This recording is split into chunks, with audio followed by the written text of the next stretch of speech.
Hey everyone! So, when you hear the title The Art of War, what's the first thing that comes to mind? Probably battlefields, strategy, and defeating enemies, right? But what if I told you the whole point of this legendary book is actually how not to fight? That its deepest secret is how to win without ever having to draw your sword. Yeah, that's the surprising idea we're gonna dig into. I mean, for centuries, this thing has had a reputation. It's seen as this ruthless playbook for domination, the kind of cold, calculating guide that generals and, cutthroat CEOs keep on their nightstand. It's all about how to outmaneuver and overpower your rivals. That's the popular idea, isn't it?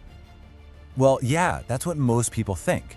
But if we actually pull back the curtain and look at the philosophy behind the words, a totally different picture starts to emerge. And honestly, it's way more subtle and a whole lot more powerful. So to really get this, we've got to challenge that first basic assumption. We see the word war right there in the title and, we jump to conclusions. But is this ancient classic really a celebration of combat? Okay, check this out. This one line is our first big clue.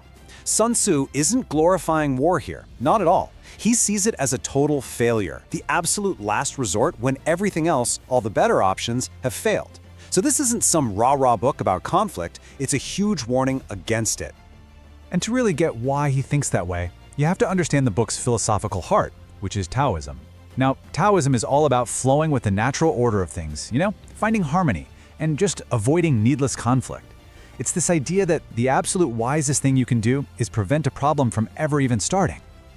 And that idea, that Taoist idea of prevention, brings us to the absolute game-changing core of the art of war. The supreme art of victory isn't about crushing it on the battlefield. It's about setting things up so that the battle itself becomes totally unnecessary. In fact, there's this old story, a parable, that the commentators on the book use to explain this whole concept perfectly. And it's funny, it has nothing to do with soldiers or armies, but it has everything to do with wisdom.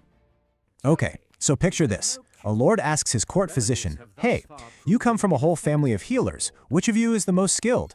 And the physician says, "Well, my youngest brother is super famous. He performs big, dramatic surgeries and prescribes all these potions to cure really serious, full-blown diseases.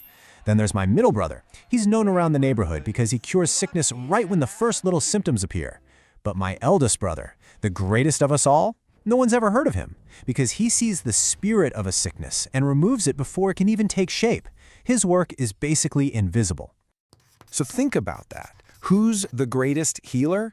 It totally flips our idea of what skill looks like, right? The most famous doctor is actually the least skilled of the three. The true master is the one whose victories are silent, the one who prevents the whole battle against disease from ever happening in the first place. And that right there perfectly nails the core message. It's the exact same idea. The ignorant general just charges into bloody battles, hoping to win.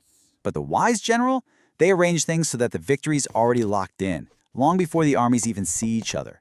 The real conflict is won in the prep work, in the positioning, in the deep understanding of the situation. So what does this look like in terms of leadership? I mean, how does a leader who actively avoids fights actually lead? Well, the text gives us two incredible, contrasting stories to show us just that. One is all about force, and the other is all about wisdom. Okay, on one side, you have the story of the Monkey King. This guy gets paranoid that his neighbors might attack him, so what does he do? He starts a massive arms race, and by doing that, he turns a totally peaceful situation into a super tense one ready to explode. He basically creates the exact conflict he was afraid of. Now, contrast that with General Zhuge Liang. He's facing this huge enemy invasion, and right then he finds out that some of his soldiers' tours of duty are up. Instead of forcing them to stay, he honors their service and tells them, "You're free to go home." And this incredible act of kindness and trust inspires them so much that they all volunteer to stay for one last fight. And they win an impossible victory, not through force, but through loyalty. What a difference, right? It just goes to show you that real strategic strength doesn't come from being aggressive. It comes from what the Taoist sage Lao Tzu called the three treasures. First, there's kindness, because that's what leads to real bravery. Then, frugality, which gives you the means to reach out and be generous. And finally, humility, which lets you actually survive and lead effectively.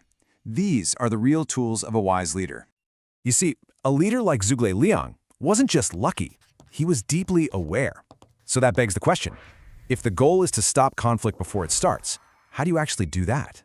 The key, it turns out, is to develop this almost supernatural ability to read all the hidden signs. This is where the philosophy gets super practical. It's all about perception. It's like being a detective. You have to be so attuned to your environment, to your competition, to all the tiny little shifts happening that you can see what's coming and shape the outcome before a full-blown crisis even happens. And Sun Tzu gives these amazing, almost poetic examples. He says things like, if you see the trees moving, the enemy is advancing. If birds suddenly burst into the air, there's probably an ambush nearby. If your opponent is talking all humble but is secretly ramping up their preparations, yeah, they're about to attack. Now, these aren't just ancient battlefield tips, right? They're really metaphors for paying attention to the little details that reveal the much bigger picture, no matter what you're doing. And this quote, this just captures the absolute peak of this way of thinking. What does it mean? It means when you understand a situation so completely, when you've read all the signs, your actions become so subtle, they're practically invisible. You don't need a sledgehammer because you can just gently guide events toward the outcome you want. You literally become the director of your opponent's fate, and they don't even know it. Okay, so let's bring this all home. What does all this ancient wisdom mean for you and me today? Look, this stuff isn't just for generals on a battlefield. Think about it. That tense negotiation you have coming up at work, that argument you keep having with a family member, that huge project you're trying to lead. The principles are 100% the same. The question is always, how can you win before the fight even begins? So let's break it down into your Art of War toolkit.